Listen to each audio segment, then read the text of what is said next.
What's up, everyone? Welcome to Among the Fence. My name is Aaron Taylor. Check out the new album, Divine Intertention, by the band Hail the Sun.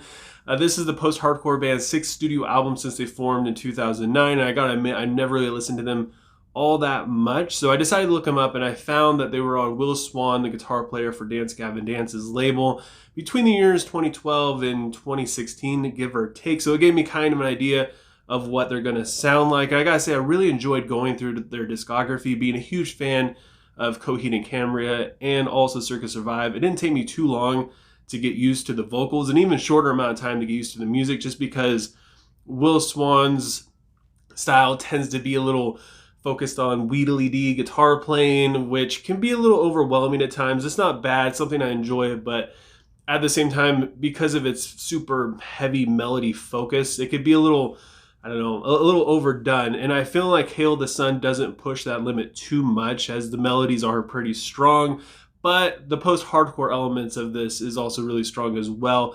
And I don't know, the more I was going through the discography, the more I just felt excited about this new album. The album opens up with the song Tunnel Vision Alibi, and I gotta say, this is probably one of the most ambitious openers I've heard in a very long time. The chorus is just so catchy with clever lyrics, while the verses have just the right amount of bounce to them, and the bridge is just this explosion of passion that I can't get enough of.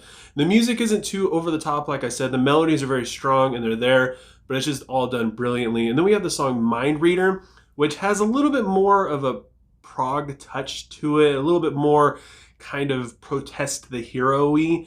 The bass and drums definitely have a more prominent role in this song. The guitar is still doing a bunch of crazy stuff, but the drums definitely carry the chorus that has a really good peak to it. The music fits the mental struggle of someone trying to navigate the situation of liking someone and not really being sure if they like you back, to the point where he needs to silence his phone to get away from it just because he's so tempted to look or text or whatever. And it's very personal and very real, and I love how he describes the situation. And then we have the song Chunker, which has this laser sounding guitar throughout the verse, and it's just a very, very heavy verse song structure. The verses are very prominent, where like the choruses feel more like a speed bump within this song, considering how fast everything is. And this song touches on like the saying, don't let people live in your mind rent free, or hating someone or like dwelling on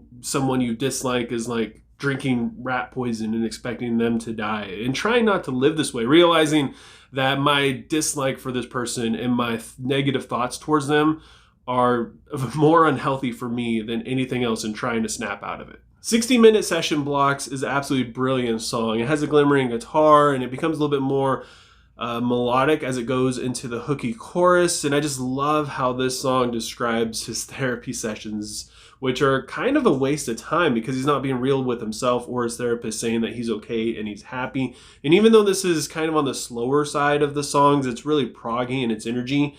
And the vocals, I feel like, do a good job at keeping that energy up as well. Then we have Maladapted, which is probably my favorite song on this album. It's definitely connected to the 60-minute session blocks in the terms of how he's dwelling on the past and trying to control things, and just realizing how pointless all this really is. The chorus is really profound, as he realizes the more control he relinquishes, the less anxiety he feels and the less overwhelmed he actually is. The breakdown is just vocally nasty. It's not musically heavy as much as it is just vocally just so aggressive. And because of that, it really fits the song as good as it can. If it was super heavy, it just wouldn't feel like it's in there.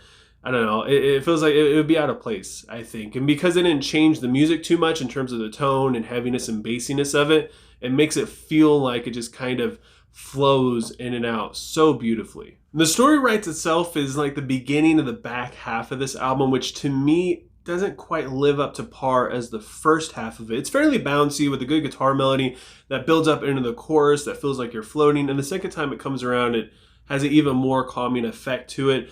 It has like this psychedelic-esque kind of bridge where they're a little bit more experimental, and the breakdown is really huge, and it's got a good build up to the outro. And then we have like this kind of interlude song In My Dreams, where he's basically explaining a dream that he had that's really dark. And then it goes into I Saw You Hanging, which is pretty much exactly what it sounds like, which is still connected to In My Dream, where he goes a little bit further into this dream, which is about someone who he saw hanging, a loved one.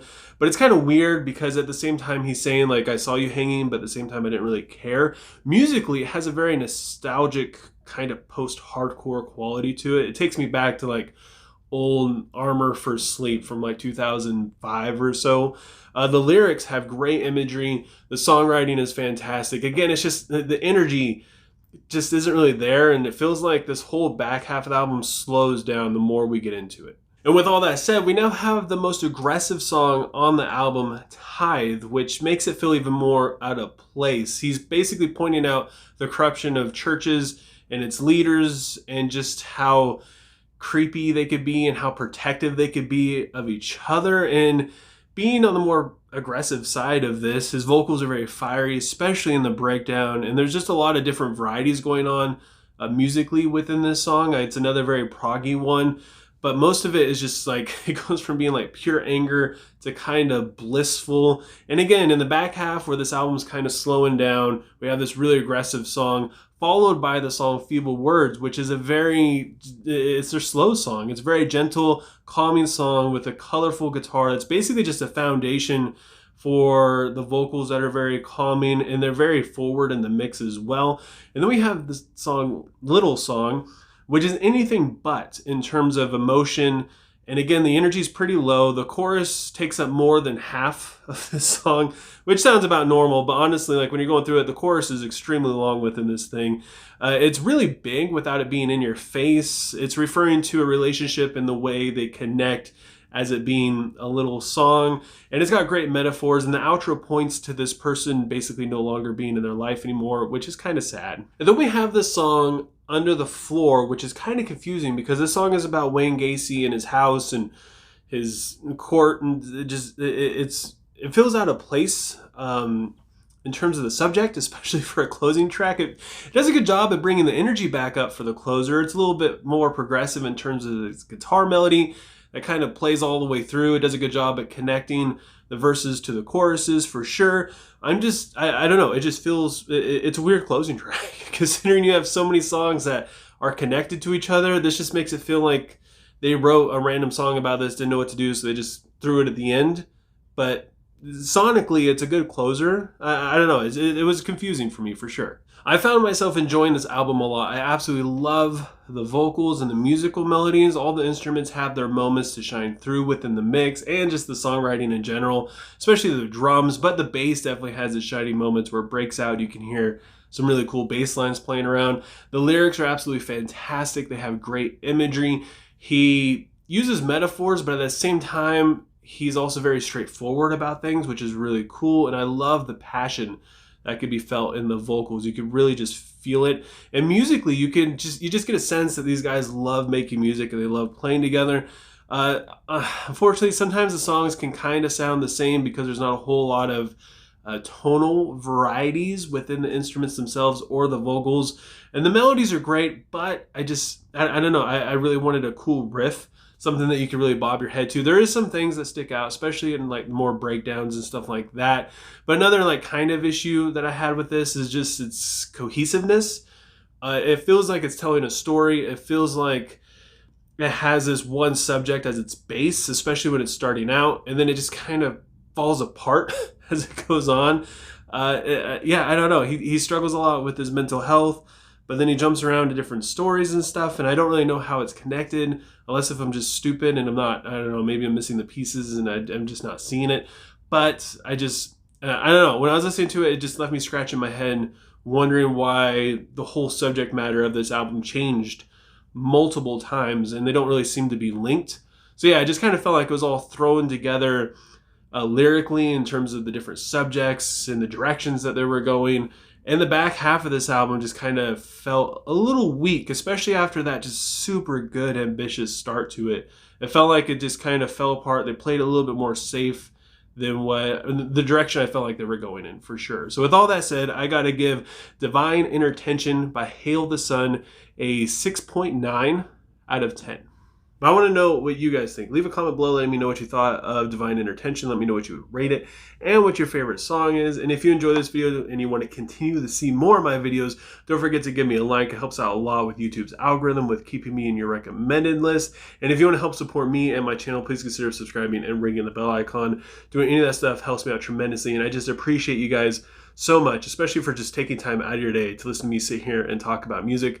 And I hope you have a good rest of your day or night, whenever you have me watching this, and I will talk to you guys next time. I was trying, ignorant, keep me lying on. My parents said to save me.